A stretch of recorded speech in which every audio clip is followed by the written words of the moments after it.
नमस्कार मित्रों, पहला क्वेश्चन है कांच की छड़ को जब रेशम से रगड़ा जाता है तो वह है रेशम से इलेक्ट्रॉन प्राप्त करती है, रेशम को इलेक्ट्रॉन देती है, रेशम से प्रोटॉन प्राप्त करती है, रेशम को प्रोटॉन देती है। उत्तर है रेशम को इलेक्ट्रॉन देती है। अगला क्वेश्चन है वायु का परावैद्युतांक होता है 8.9, दूसरा 1, तीसरा अनंत और चौथा है इनमें से कोई नहीं।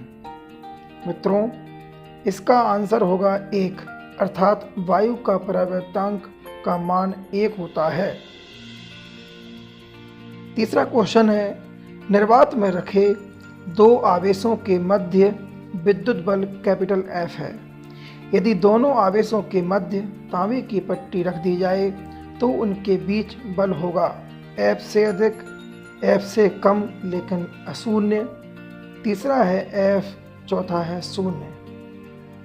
मित्रों, इसका आंसर है शून्य। चौथा क्वेश्चन है दो आवेशों कैपिटल Q व कैपिटल Q के ठीक बीचों बीच एक तीसरा आवेश कैपिटल Q रखा जाता है तो तीसरा आवेश होगा उदासीन संतुलन में, स्थायी संतुलन में, अस्थायी संतुलन में और चौथा कुछ नहीं कहा जा सकता है।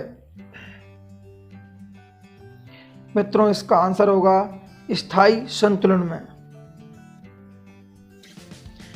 पांचवा क्वेश्चन है विद्युत क्षेत्र की तीव्रता का मात्रक है।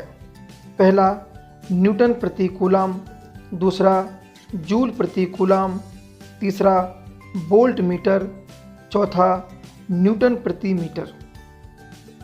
आंसर होगा न्यूटन प्रति कूलाम। छठवां क्वेश्चन है हमारा विद्युत क्षेत्र में प्रवेश करने पर एक आवेशित कण पर लगने वाले बल का परिमाण निर्भर करता है। पहला कण के आवेश पर, दूसरा कण के वेग पर, तीसरा विद्युत क्षेत्र की दिशा पर, चौथा कण के द्रव्यमान पर। अब मित्रों, हम इसका आंसर देखते हैं। इसका आंसर है कण के आवेश पर।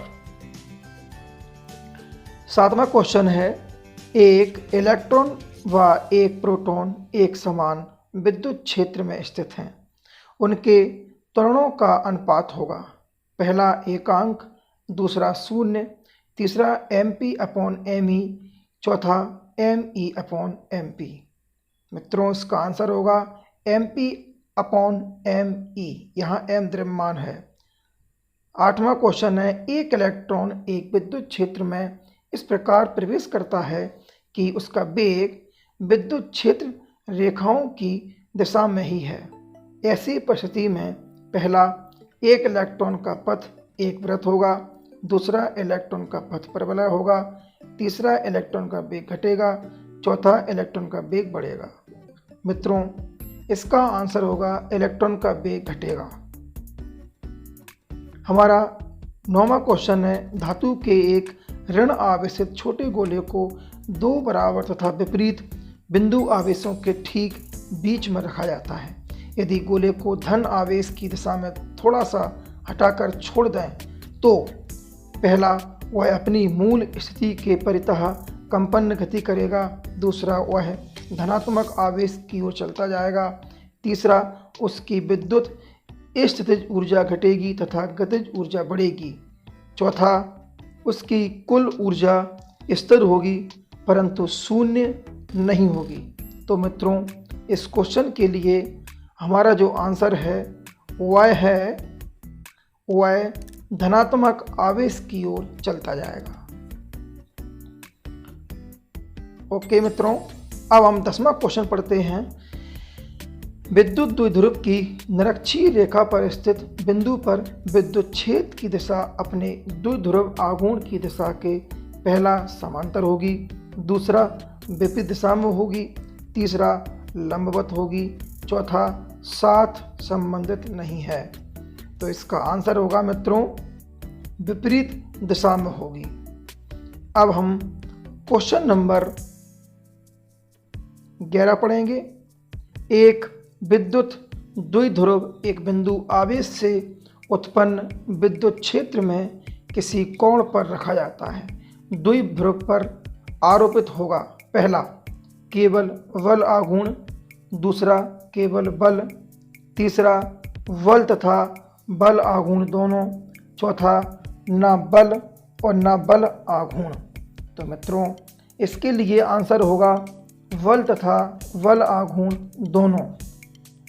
अब हम क्वेश्चन नंबर 12 देखते हैं। किसी असमान विद्युत क्षेत्र में विद्युत क्षेत्र से कोण 30 डिग्री बनाता है। एक विद्युत द्विध्रुव रखा है। द्विध्रुव अनुभव करेगा विद्युत क्षेत्र की दिशा के लंबवत केवल स्थानांतरीय बल, एक बल आघूर्ण तथा स्थानांतरीय बल दोनों, केवल एक बल आघूर्ण, और अंतिम है विद्युत क्षेत्र की दिशा में केवल एक स्थानांतरीय बल। आंसर होगा मित्रों एक बल आघूर्ण तथा स्थानांतरीय बल दोनों। अब हमारा क्वेश्चन नंबर 13 है। एक विद्युत द्विध्रुव एक समान विद्युत क्षेत्र में रखा है। द्विध्रुव पर लगा कुल विद्युत बल पहला द्विध्रुव के दिक् विन्यास पर निर्भर करता है, दूसरा सदैव शून्य होता है, तीसरा कभी शून्य नहीं होता है, चौथा द्विध्रुव आघूर्ण पर निर्भर करता है। आंसर है सदैव शून्य होता है। मित्रों अब हम क्वेश्चन नंबर 14 देखते हैं। गॉस के नियम के संबंध में सत्य कथन है। इसे कूलाम के नियम से व्युत्पन्न किया जा सकता है। दूसरा है यह सभी क्षेत्रों के लिए लागू होता है जो व्युत्क्रम वर्ग नियम का पालन करते हैं। तीसरा है गुरुत्वाकर्षण क्षेत्र में यह नियम लागू नहीं है।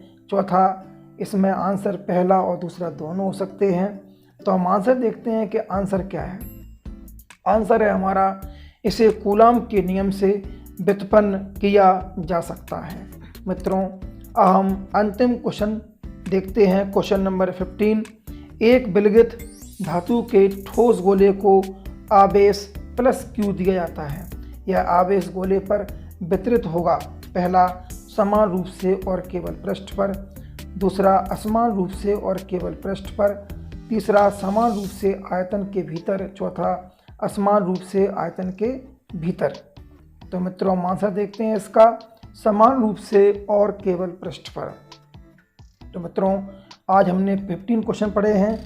अब मैं आपके लिए अगले चैप्टर के अन्य महत्वपूर्ण वस्तुनिष्ठ प्रश्न लेकर आऊँगा और उन्हें आप देखना ना भूलें।